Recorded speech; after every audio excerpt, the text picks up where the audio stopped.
What is up, guys? Finally back and have time to record a new tier list video. Now if you're watching this tier list video, this is actually going to be the last tier list of season 2 before we go into season 3, which is going to be in January. I will not be doing any more tier lists till then. This is also going to be a tier list. Take into consideration that Rom is not in ranked right now because he currently is not. He's only been off for about a week and a half from when I'm recording this video. So take that into consideration, otherwise this tier list would be a little bit different if he wasn't in ranked right now. This is a console tier list as well, so if you're watching on PC, take that into consideration as well if you don't agree with some of the stuff in this video. If you are new and this is your first time viewing my channel, please hit that subscribe button and drop a like. Hugely helps me out, and sharing the video greatly helps me out with getting these videos out there. You guys seem to like these tier list videos, so this is going to be pretty much whatever you guys see right now. Nothing's changed from the last one. The last one was the Pirates Treasure update, I think, from the last update, which I think was 2.10. I think this is 2.11 update, the last update before Season 3, which is in January. Now they're going to be reworking Wrecker, Cauterize. They have like a whole slew of stuff they're going to be reworking for Season 3. So this probably isn't even, this entire tier list probably won't even like make sense during that time. So I'll probably end up making another video around that time. So take that into consideration before you do watch this. I'm gonna get right into this. Like I said, what you currently see is pretty much nothing that's changed. Just gonna leave it where it is. Not gonna talk about it. If you guys want me to talk about it, go check out my last video, which I'll be linked to the end of this one, or on my channel. Go check it out. Androxus, I'm going to move Androxus up to an S+. I think I had him at an A+ or an S last time. He finally got the buff he needed. He have I think it was a little bit of a damage fall off reduction, so now you can at least shoot a decent amount of range without having like 200 damage. So he has a considerable amount of more poke with Cursed Revolver. The only bad thing about Androxus is he only has one viable talent, which is Cursed Revolver now. There's no reason to pick any of his other talents. Defiant Fist is garbage. Godslayer is garbage. You're either running him one way or you're not choosing him at all. That's the bad thing about Andro. But he's insanely better now. He's on the right track to being good. I think he just needs to get a little bit more of a mobility buff. Buff something else on his kit. The ult buff also helped last update. He's on the way of being a decent flank, but he's top tier right now, especially with the new buff. Exactly what he needed. He's taking a huge step in the right direction, so if you can play him, and you want to pick a good flank, you need a good flank on your team for ranked, pick him out. I'm going to talk about Cassie. Poor Cassie. I think I had Cassie at an A last time. Move her down to an A-. Cassie just keeps getting hit and hit and hit and hit with nerfs. Now, the only reason I would move Cassie up is if Rom was in this list, because Cassie is the best check in the game for Rom. Cassie, I think 4 or 5 hit KOs Rom with big game, which is absolutely fucking insane. The only character in the game that can legit 1v1 Rom is Cassie. Now, if that was the case and Rom was in this list, and you wanted something that can specifically 100% check Rom all the time, I'd move Cassie up to S+. But considering that Rom is not in this tier list because he's not ranked yet until the end, where I think he's going to probably place, she's going to be down to an A-. This is a way as her CC immunity during her ult. She has one of the worst ults in the game now. Scout, it charges fast. It needs a faster charge rate. Buff something about her. I know she's really overpowered on PC, but on console she's god-awful. Please, Hi-Res, we're begging you. Us console players are begging you. Quit nerfing Cassie. She's one of the worst projectile characters in the game for console. I'd say even Monty's better than Cassie right now, or even Willow or any of the other projectiles. She's so bad. Unless you want a specific counter to Rom, that's the only reason you're going to be picking her up. Otherwise, or if you play her well. Apart from that, would not choose her at all. She brings nothing, and there's no reason to choose her over like a hit scan like a Tyra, Victor, anybody else, any other damage in the game. Buck is actually going to be a real surprise. I'm actually going to move Buck up to a solid S. I think I had him at I think it was an A- or an A last time. I'm going to move up to an S just for the sheer reason is because there's more team comps that are actually based around Buck that are absolutely destroying. Pretty much the most common team comp you can build around Buck. Either run Genos, Luminary Genos, and Buck, and snare block is absolutely broken. You're doing like 1300 for a headshot. You two-shot any squishy in the game. Um, you're doing a shitload of damage to tanks, especially if you stack Wrecker, you stack Cauterize, you have your ult ready. Your ult just pretty much melts tanks at that point with Luminary boost. Or you go the other route with IO and you run Goddess Blessing. 25% damage reduction all game with an IO pocket is absolutely broken. A Buck can legit steamroll a team, and Snare Buck with 25% DR most of the game, and being pocketed by an IO can steamroll a game. That's the only reason I'm going to move him up, and that he has really good damage up close. He has like no poke damage at all above like medium range. But apart from that, that's the reason why I'm moving up. He can be good in certain situations if you build a comp around him. Um, so that's the reason why I'm gonna move him up. Then I think a lot of people are more people are picking him up and seeing that he's actually at least decent in like mid ranks, like mid plat, low diamond.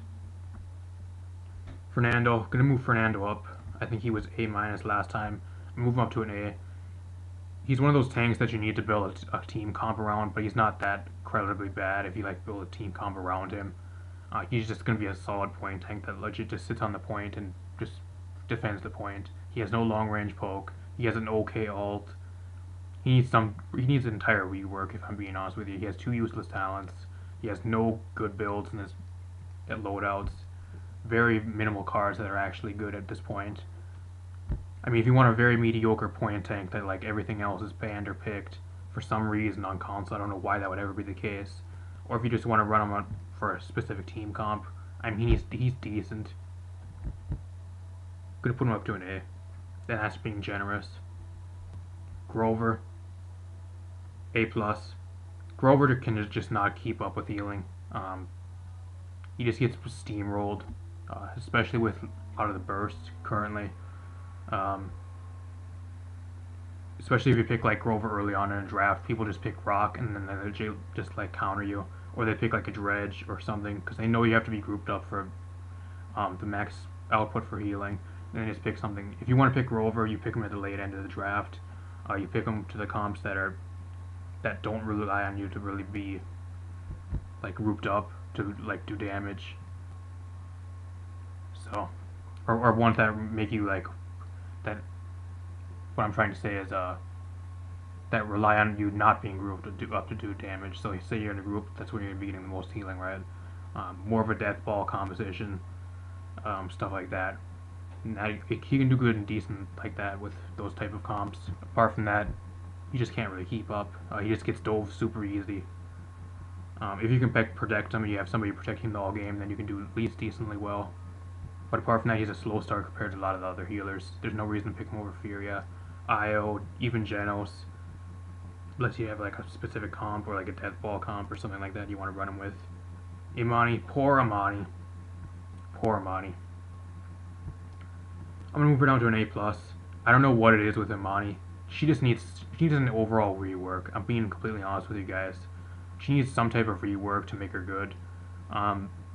I've been playing ranked legit for the last 2 months, and I've only ran into Imani 3 times in the last 2 months in my ranked games. Most of the times I was going against him, I won, and the only other times that I would play it, that I've seen Imani is when I was actually playing her myself, because she's my highest level damage character in the game. Just because I love playing her, I think she's really cool, she's really unique. She needs some type of rework though. Having a specific talent to only block you into one stance when she's supposed to be a dual stance type of champion, it needs to go. She needs to be able to have 2 stances that you can use.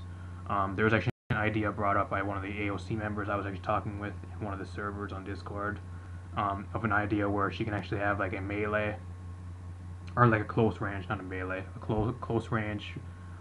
Her ice attacks can be a faster charge, they can go faster.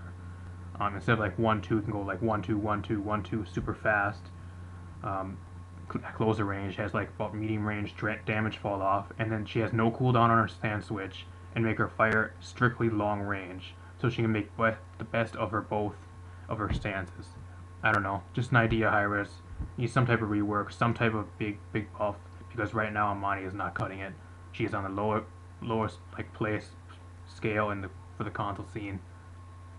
One of the lowest play rates. I don't know what to tell you. Not that she's really bad. You can pick her up if you're really good with her and you can play her well. She's not bad by any means, but comparing her to like any hit scan or any other projectile, most other projectiles, she's just lacking something. I don't know what it is. Some type of rework, I think. IO, IO SS. IO is now the best healer in the game. Allows you to have the 5-man zone. Pretty much, Luna is probably one of the most broken things in the game now, especially if you're on a more coordinated comp with a coordinated team. You can zone out on longer maps, Fish Market, even like Bright Marsh, stuff like that. Once you take over the point, you plop Luna on the point, and you have a 5-man zone. The Fox legit just caps the point for you while everybody zones. Kind of broken, if I'm being completely honest with you. Apart from that, she offers a lot more. Her ult is probably the least overwhelming thing on her. The ult really doesn't do very much. Apart from that, she's insanely good, super solid. People are starting to actually know how to use her now. Her healing numbers are pretty good. Just once COD 3 gets online, once COD 2, COD 3, she kind of falls off a little bit. But if you can build a combo with like a team with like shield, pair with like a Terminus, stuff like that, have a good shield that can get rid of the COD for at least like a couple seconds to get some good heals. She can work very well, especially with always having that 5-man zone, having the Fox push the payload while everybody else is doing their own thing. Really good, one of the best healers in the game. If you're not picking Furia, you better pick Io. Koga, I'm actually going to move Koga up to SS. Koga, one of the best flanks in the game now. He just has so much self-sustain. You pair him with the Genos and you run like a 50% trigger happy, which gives you more healing while you're shooting your SMGs. He's pretty much killable until people start stacking Cauterize 3. So you pretty much have like a really early game, strong early game, decent middle game, and until like the late game you can still do pretty well. You pair him with the Genos, plus he has that damage boost. Dragon Fangs, if you want to pair him with the Torvald, Genos is still decently good. Granted, Torvald's garbage by himself, but if he's constantly pocketing Koga, that's going to be a huge threat. Apart from that, he has so many diverse builds. You can run dash build, you can run infinite ammo, run more of a healer build, so if you have like a Grover, and you're going to be staying grouped up. If you're firing your SMGs, you're going to be getting a lot more healing. One of his most popular cards, Trigger Happy right now, stuff like that. He's just a lot of diverse builds, really good damage, really good self-sustain, decent amount of mobility, and he has like a lot of infinite mobility. Adrenaline Junkie helps that a lot. I'd say he's a solid SS, at least currently. Granted, he only has like one viable talent, which is kind of like Andro. The only reason why he's SS, like I said, more self-sustain. One of the most self-sustaining flanks in the game, and one of the better mobility flanks in the game that doesn't require cooldowns for any of his mobility. Leon, oh man, I'm still gonna say she's an S+. I think I had her at an SS last time. They nerfed her ult. She can get a kill during her ult now. Do I want to say it was broken that she had an instant win button in a 1v1 with her ult? I mean, kinda. Did I see them eventually nerfing it? Probably. She's still a hit scan on console. She's not bad by any means. Pick her up. If you're good with her, you're still going to do insanely well. You just have to be a little bit more cautious with her ult. And you can't just like use it on like 10 health and expect to live, because you will get killed. So I'm gonna say Rom for last. Shaolin. I'm gonna say, go on a limb, guys. I have never seen a character in the game that has been as worse as Moji, and I think right now, currently, Shaolin is, if not even worse than Moji, on the same level. Shaolin is absolute fucking garbage. One of the worst characters in the game, like I said, right beside Moji, even worse than Dredge, and that's a huge statement right there. He is absolute garbage.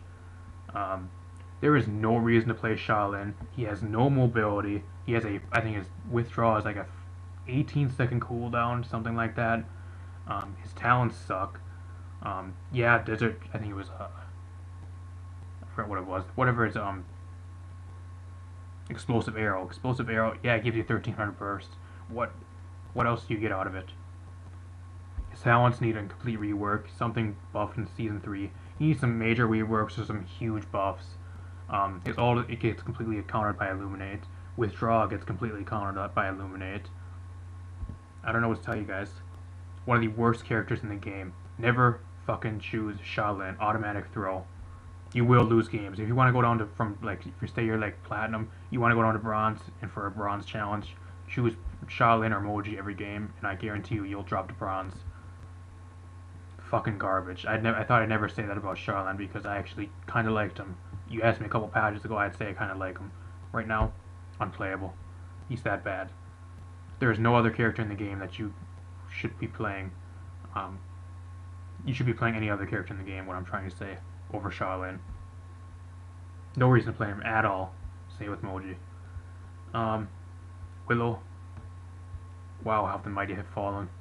They nerfed her mobility, and I think it was her blast flower damage, the radius of her blast flower where it would actually stack the damage. Those two nerfs. I'm not gonna say Willow's completely dead, but you compare from this patch to the last patch, man, it is like night and day, especially with Flutter. I actually tested her out about a day or two ago. I was actually even struggling to get to the top of the high ground on Stubborn Beach with Flutter. That's how much they nerfed it, guys. It's like the old Flutter. It's not as bad as the old Flutter, but it's just about the damn same. That's how bad she is. I wouldn't say she's really bad, but I mean, you compare the last patch to this patch, it's like night and day. Still kind of viable on certain maps. She's one of the better blasters. There's not really much reason to really pick her over Pip currently. At least on console, he has a better ult, better damage, more self-sustain. Maybe on like specific maps, Stubborn Beach, she ain't bad on. More maps like that, Stone Keep. A few of those types of maps with that have like up and scaling high ground, low ground. Bazaar ain't too bad on. If you want to pick on a specific map, she ain't that bad. But apart from that, I'd stay away with Willow. I just pick Pip over Willow or something like that, or any other blaster. Strix. I'd say Strix is probably apart from like Vivian, I'd say Strix is probably the most broken damage character in the game currently. And he's 100% is actually from one of the AOC members. He actually is 100% going to be getting nerfed or some type of rework for Season 3. So enjoy Strix while you last. Absolutely broken. Unauthorized use. Why it ain't really that common on console. PC, I guess it's a huge problem on PC. I don't know, I see more crack shot on console than I do unauthorized use. There's so much damage. I think the reason why he rose up is because he has so much damage. He has way too much mobility or utility as a sniper. He can 1v1 you in a duel pretty easily and usually win that duel. Just has a lot more utility. Kness has to charge her shots to get full max value. With Strix, you just shoot it and you're landing 1800 headshots, and you pair that with Genos, still broken. You run morale boost and his new card Roost, which gives you 5% ult charge per Talon rifle hit. You pretty much have your ult up every like 30 seconds. So you have a flashbang that stuns multiple people up every 30 seconds. Most spammable ult in the game apart from ROM, I'd say currently. Super broken, very broken. You can pretty much you can pick them up. I'd say you can even probably pick them up on like Bright Marsh, apart from like having like a flank that's going to be going after you in every game. If you have a flank that you can actually 1v1 and deal with most of the game, you can even pick him up on Bright Marsh. That's how good he is right now. I'd never say that before. Strix broken. You want a good damage dealer on console, go pick him up. Grok. Worst healer in the game. He needs some type of buff. He's garbage. No reason to pick him out of any other healer. I'd say he's even worse than Meldom, but Meldom ain't bad, but just because nobody can play him on console. That's the reason why he's down an A-. Grok is the opposite reason. It's because he's incredibly bad. He sucks. He's garbage. Drogos. I'm actually going to move Drogos up. Actually, I'm not going to move him. I forgot why I actually was going to move him. I think I was actually going to move him down. I actually had him at an A+ last time. Going to move him down to an A. Drogos needs some type of quality of life change to make him a lot more easier to handle in the air and while using his thrusters. You compare Drogos to Pharah in Overwatch, it's like night and day. Pharah is super easy to handle. She feels lightweight. She has so much mobility while she's in the air. Her thrusters are only on a 6-second cooldown. Drogos, I think, is like an 8 to 10 second cooldown, I think, for his thrust. He just feels like a lead block, legit floating in air. I don't know, I cannot play him whatsoever, and I've even reworked my entire controller to try to play him, similar to play Pharah in Overwatch. Pharah is my best damage champion, or damage hero in Overwatch, guys. You compare that to Drogos, you think that would transfer over to Drogos, it does not whatsoever, which is very, very sad. Yeah, the leading the shots and placing the rockets did lead over a little bit. I did get a little bit better with Drogos from transferring it over from Overwatch from what I learned over there over to Paladins. But he just there's something about him when you're flying in the air. He feels like a lead block. I don't know. He needs some type of something to make him feel lighter in the air. I don't know. He needs some type of quality of life change to make him feel a lot better while flying. That could just be me. I don't know. Apart from that, he's still super underwhelming. Not really much of a reason to pick him up over Willow or Pip if you want a Blaster. Then again, Blasters ain't really that common on console anyways because of hit scan. You're going to be getting shredded by Victor, shredded by Tyra every game, Leon. Everything is going to be going after you every game. Unless you're an absolute Drogos god. Here we have the last champion, the newest champion, Rom. Just got released about a week and a half ago. He's not currently in ranked, but if I were to actually put him in ranked, I'm actually going to put him at S+. Rom is one of those front lines, probably one of the more dominant front lines in the game, that where you need to have a counter to him, otherwise it's going to run roughshod over your team. That means you need to have Burn Monster, you need to have a debilitate Sky, you need to have Big Game Cassie. If you don't have anything that can check him all game, even like a Grip Genos can be a decent check to him until he stacks resilience. Pip ult is probably one of the best checks in the game as well. That's why I can see Pip rising up once he does get released into rank, barring any reworks to him for Season 3, which is why I'm not going to really be talking about him too much, but he's going to be one of those front lines if it was the current state like right now in the game. Granted, like I said, not for Season 3 because you're going to be working like a bunch of the item shop and everything like that, and a bunch of other stuff balance-wise. If he was currently in the state right now, the state the game is currently in, I'd say he's S+. He has the most spammable ult in the game, which gives I think it's a 1 second stun and just 1000 damage. It's pretty much up like every 45 seconds if you're constantly firing. He has insane damage numbers. If you want somebody that can pad your healing stats and your damage stats on the opposite team and the friendly team, it's going to be Rom. 5700 health, I think is what 57 or 5900 health. Probably I think it's the highest health in the game out of anybody. So then he has 2 viable talents. I wouldn't say his last talent is really that viable. His healing talent, garbage. Apart from that, he has 2 other viable talents that are actually decent. So if you guys want my opinions on that, there it is. Apart from that, let me know what you think in the comment section down below. I did rant a little bit, but I'll see you guys in a future video. Hopefully, I have time to get on and do I'm probably going to be doing Overwatch here as well for Season 19. Hopefully here in the next week or two. So if you guys want to stay up for that, subscribe. I'll see you guys in a future video. Thanks for watching.